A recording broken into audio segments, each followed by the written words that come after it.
So Sherry, for a parent of a student in our Chinese immersion program, how can they best support these kids, understanding that most of them are probably not Chinese speakers themselves? Well, the most important thing a parent can do is just to encourage the child to have fun with it. I mean, learning another language is really fun, and I personally find learning Chinese really fun, and I think the students will really enjoy it.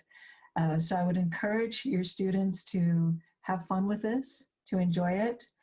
If you have time, and I know parents are mostly incredibly overloaded right now, but if you can find a little bit of time once in a while to sit down with your child and look at some of the supplemental materials that are available, for example, go over the Mandarin Matrix book for that particular unit, or look at iChinese a little bit, or maybe play some games together on one of the other apps. That would be wonderful if you can find the time to do it. If your student is so inclined, ask them to maybe teach their favorite stuffed animal or plush toy, I guess we call them now, a word that they've learned in Chinese. And if your child seems to feel confident in doing it, ask them to teach you something they've learned in Chinese. Mhm. And they might criticize your pronunciation, and that's all part of the fun, you know. We adults are often not as quick as our kids at picking up new things.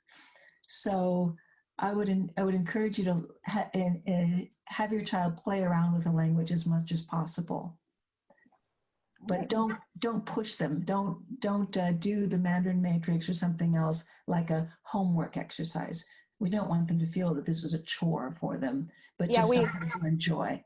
we purposely decided that there was going to be no homework because we realized, we totally recognize that these children are enrolled in the traditional virtual ed program. So this is on top of that full load that the other kids already have.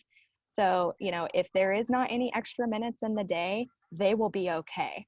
So the best thing you can do for your child is encourage them. And if you do find some extra time, everything you mentioned, those will be wonderful supplemental activities to do. And if there's not any extra minutes in the day, they're still going to be okay.